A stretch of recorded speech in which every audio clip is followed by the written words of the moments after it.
za ktorých sa už úplne usadil islám. Lebo to bolo tiež nejaký čas, kým ho prijali. To nebolo, že jeden rok, ale to trvalo chvíľku. Ale odtedy naozaj do tomto území už zavádol prevážil islám. Kara je čierny, to znamená čierny Khan. Kara Khan znamená čierny Khan. No a vlastne ten človek, ktorý to stával, žil mimo Buchary. Hasan ibn Mahmud, architekt. Hasan ibn Mahmud bol architekt a že postavil tú väžu do výšky 20 metrov a potom zmizol. A Khan ho dal hľadať, že kde je, zmizol.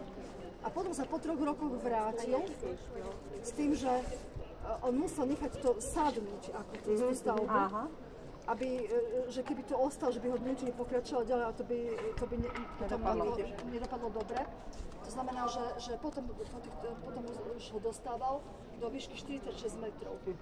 No a pojkaon znamená, že niečo, že sa musíš pokloniť pred tým.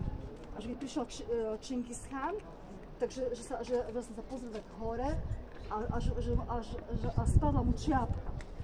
Takže vlastne musel sa po ňu zdvihnúť a to ako tiež sa musel pokloniť pred tou stavbou a to bol aj dôvod, prečo aj zachoval. Že je to niečo, kvôli čomu sa aj on musel pokloniť.